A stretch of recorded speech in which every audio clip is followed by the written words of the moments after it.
آج اسلام کی توہین کی جا رہی ہے. کیا بات ہے؟ آج اگر پیغمبر اسلام کو گالیاں بکی جا رہی ہیں، اس کا سبب کون ہے؟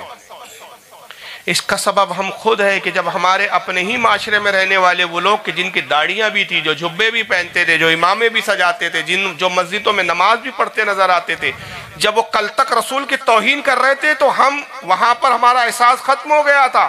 ہم وہاں تعویلات کرتے تھے، ان سے قطع تعلق نہیں کرتے تھے. کیا بات ہے؟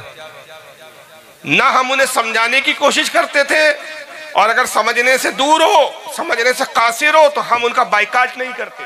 اللہ. تو آج اگر غیر کر رہا ہے وہ سب کچھ، تو یہ ہمارے بیچ کے کچھ لوگوں نے ہی جو ہم میں اپنے آپ کو مسلمان کہتے تھے، مسلمان کہلواتے تھے، اور ہم بھی اس بات پر اپنے علماء سے لڑتے تھے کہ بھائی آپ ان کو غلط کیوں کہتے ہو؟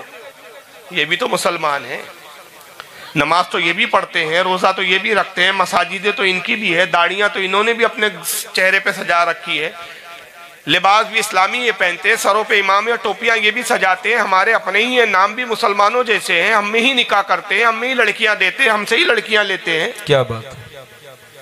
یہ چند مولویوں کی باتیں ہیں، آخر ہم ان کو غلط کیوں کہیں جب سب کچھ مسلمان ہے، ان کی مسلمانوں کی طرح ہے، اللہ رسول کا نام لیتے ہیں.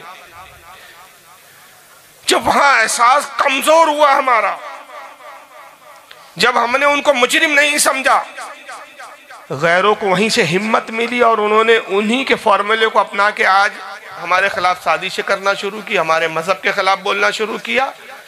اب آج ہمیں احساس ہو رہا ہے، مگر چونکہ انصاف کے پیمانے ہمارے ٹھیک نہیں تھے، نتیجہ یہ ہوا کہ اللہ کی تائید اور غیبی مدد ہمارے ساتھ اب نہیں ہے. اللہ اکبر. کیونکہ گویا رب تبارک و تعالی ہمیں یہ سبق دے رہا ہے، یہ تنبیہ کر رہا ہے کہ میں تمہاری مدد کیوں کروں. کل داڑھی رکھنے والا اگر میری اور میرے رسول کی توہین کر رہا تھا تو کل تک تم خاموش تھے، اب اگر غیر کر رہا ہے اور توہین بھی کر رہا ہے اور توہین کے ساتھ تم پہ ظلم بھی کر رہا ہے تو اب تم مجھے پکار رہے ہو، مجھے مدد کے لیے آواز دے رہے ہو، تو پھر میں تمہاری مدد کروں تو کیوں کروں. اللہ اکبر.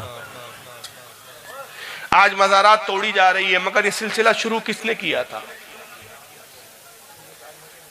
کل تک جب داعش جیسی تنظیمیں مزاروں اور قبروں کو ڈھا رہی تھی اور ہمارے سنی علماء اس پر احتجاج کر رہے تھے تو ہماری قوم کہتی تھی کہ ارے یار یہ مولوی کیا باتیں کرتے ہیں. اللہ. کل مزارات پہ بم رکھے جا رہے تھے، جس وقت محمد ابن عبد الوہاب نجدی نے 1924 کے اندر، اس سے پہلے جب سعودیہ پہ قبضہ کیا اور 1924 میں محمد ابن عبد الوہاب نجدی کو تھیوری کو اپلائی کیا گیا زمین پر، آپ کو حیرانی ہوں گی کہ تقریباً 7,000 مساجد ڈھائی گئی تھی. اللہ اکبر. اللہ اکبر. اور اسے مسجد کیوں ڈھائی گئی تھی؟ محمد ابن عبد الوہاب نجدی کے ماننے والوں نے ان مساجدوں کو کیوں ڈھایا تھا؟ اس کی صرف سبب یہ تھا کہ انہوں نے کہا کہ یہ مسجد اس لیے یہاں نماز نہیں ہو سکتی، یہ مسجد نہیں بلکہ شرک کے اڈے، کہ یہ صحابہ کے نام سے منسوب ہے، یہاں پر نماز پڑھنے کے تعلق سے لوگوں کا یہ اعتقاد ہے کہ یہ برکت والی مسجد ہے یا ثواب زیادہ ملے گا.